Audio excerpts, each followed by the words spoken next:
Good evening, everybody. This is a new episode in HighQElPodcast. Today we come in a little bit more familiar. We come in a little bit more bloodline. We're speaking about a little kid from Boston, Massachusetts, uh, Dorchester, inspiring the youth, and to become better and be a better person every day. We introduce you today to Luis Atiles. How you doing, my What's brody? up, my brother? Thank you for All having good? me. What's going on today? Not much, baby. Vibing. Thank you for having me and the crew for giving me the opportunity to speak about what's going on here from inner city baseball and how I'm inspiring the youth day by day, whether it's coaching, mentorship, and all that. So let's speak a little bit more of what you do, how you start, how everything was just going, fluently in your life, how everything started, how everything, how that chispa started in your head as a little kid. So obviously, for those that don't know, I was born in the Dominican Republic, in particular, Buenavista Primera. Obviously, you would know, living there and growing up in that neighborhood, you had to make it out as well. Just the same mentality that I have this day here, growing up here in the inner city of Roxbury, Dorchester, Mattapan, what pretty much made me. So being a kid from the Dominican Republic with that hunger, that passion, obviously having that family tradition of professional baseball player like your dad, Tio Wilfredo. Happy birthday to him. Yeah, happy birthdays today, my dad. Feliz Hell yeah, cumpleaños, feliz tío. cumpleaños, papi. It's crazy.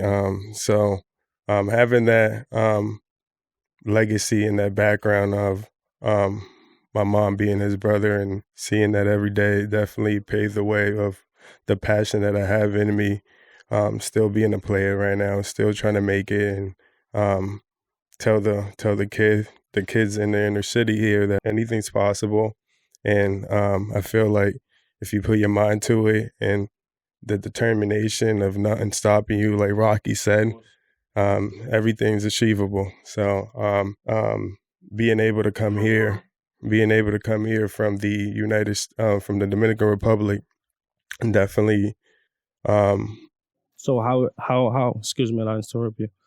How everything just started you, like how you came over here, how you went into school, got the opportunity, went to college, how everything, So being a kid from the Dominican Republic and getting the opportunity to, from my dad, being able to be a citizen of the United States and being able to come to the U.S. for a better life, regardless of how baseball is in the DR.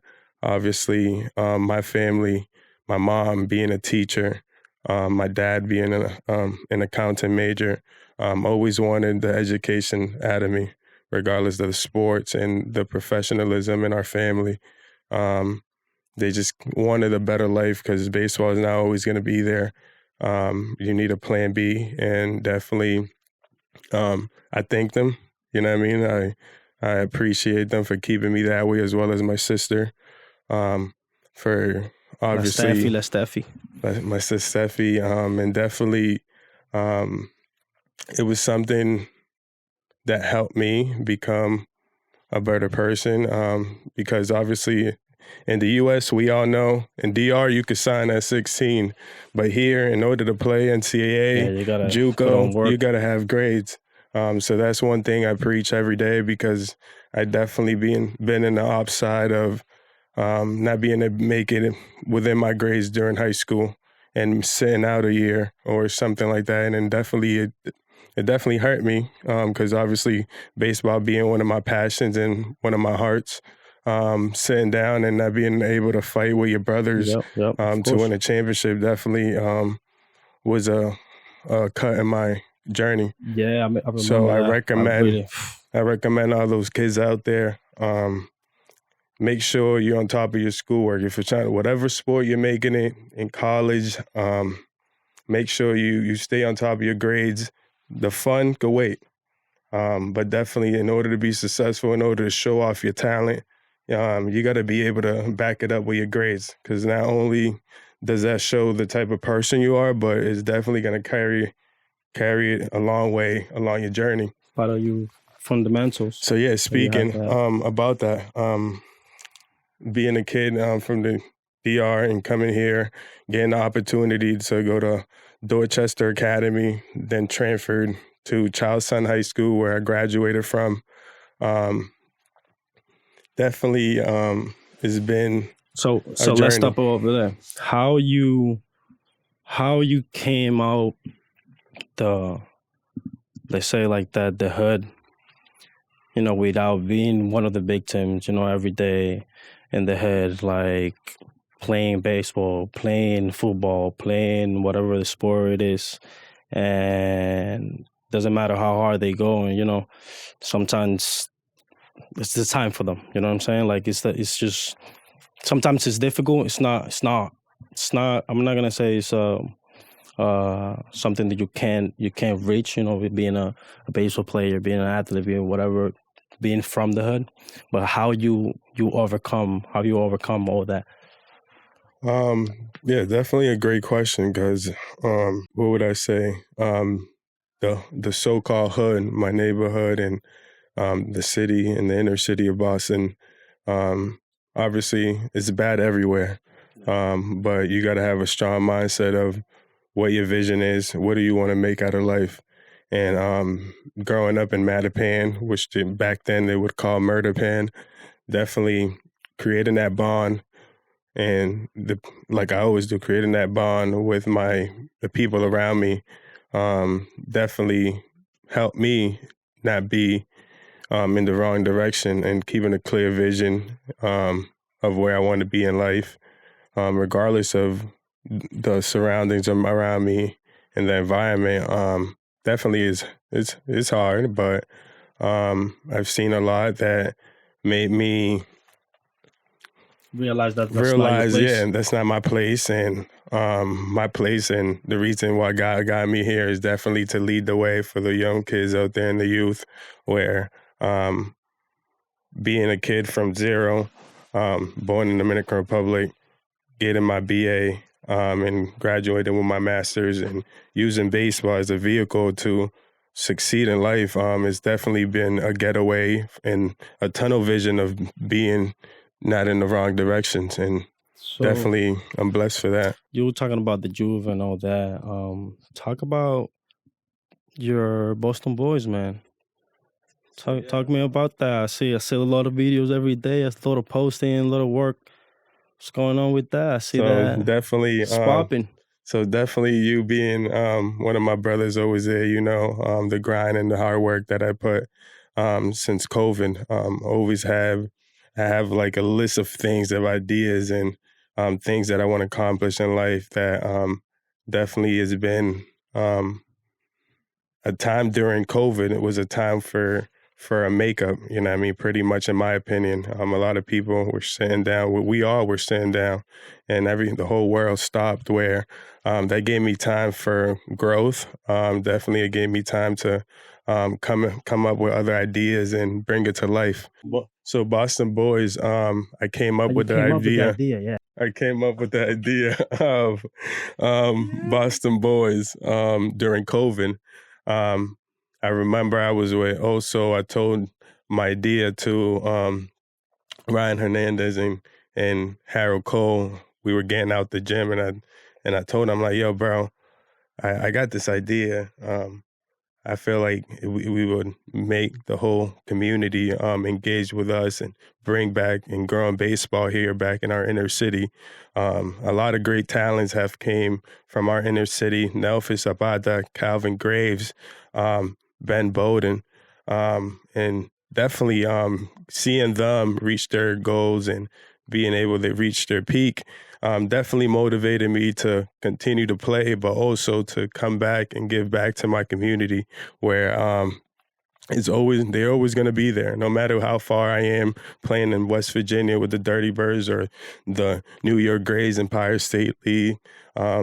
I always have my city and my community behind them, not only playing for my family and myself, but I'm also playing for the youth, to be an example and definitely tell them in the way that I'm going about myself that anything that you put your mind to and determination, no matter how crazy your road and your journey is up and down, anything is possible in life, and surrounding yourself with the right people. And that's what it's all about, connections and taking advantage of the opportunities that you do have on the table. So Boston Boys, obviously, we you remember I was speaking to you about it. We did a partnership with Lux B's company, Bling Blings, swag and style, bringing it to our kids. That out. It's really cool. I saw it the other day. That's just high. So one of our things behind that on that project is basically giving the kids a drive to do something. Obviously, we all know when you have a reward, you tend to want to do that objective even more. So for me, and to show my appreciation for their hard work in the classroom, like we said, we preach in grades, because with no grades, there is no baseballing here in the U.S. Unless you know what I mean, you're somebody out the world. How important you think is the sports in the life of a young man or young girl? Obviously, sports is not the only thing in life. Obviously, there's other things that you could be in life, and obviously God put me in this world to not only play, but to be able to coach and preach what I do. So definitely sports can help you in different avenues. It could be connections down the line in a couple years. Just like I've used my connections through college and professional baseball, it's very important to not only engage with your teammates and make a bond, a family, but also make that impact in their life, that down the line, the roads, you may need a favor or something, or a phone number for a big company that you want to work for. They're always going to be there and have your back. People for sure. that can help you down the line. Good, man. Damn. Concho, loco. And Nosotros tenemos tanta historia. We can also, about Boston Boys, we also, my brother Eric Ramirez and I are opening up. We already opened up our Boston Flow Brothers page. We'll have more content coming on there for the youth, whether it's events, clinics, anything you have in mind to grow baseball in our community, Roxbury, Dorchester, and even in Mass, New England, is going to be a movie. And I'm blessed to have my brother, Eric Ramirez, being a part of that. And obviously all my brothers, Ernie, Lara, De Lo Mio, too, helping me with this project, along with my family, my brothers, Eldie, behind the shoots. Oh, yeah. And definitely... even relating back to the Boston Boys, it's all a platform to give exposure to our kids here in our inner city. And definitely it's been an honor to continue to do so. Whatever I could help with is lessons, breakdowns of their swings or anything in mind. Don't hesitate to reach out at Boston Boys _baseball. Doing that for the community, and definitely is a pleasure for me, honestly. It may seem like a lot of work, but it's my pleasure to continue that legacy in our inner city and keeping that positive mindset of, if I did it, you guys could do it too. Hell yeah. Bueno, Brody, it's been a pleasure, bro. Thank you for sharing every single part of you, because, you just gave up all of yourself right here, man. And muchas gracias, muchachos. Este es otro episodio de HighQElPodcast. Buenas noches. Y gracias a todo el que le ha dado un like, que le ha dado un compartir, que le ha gustado cada uno de nuestros videos. Ya ustedes saben.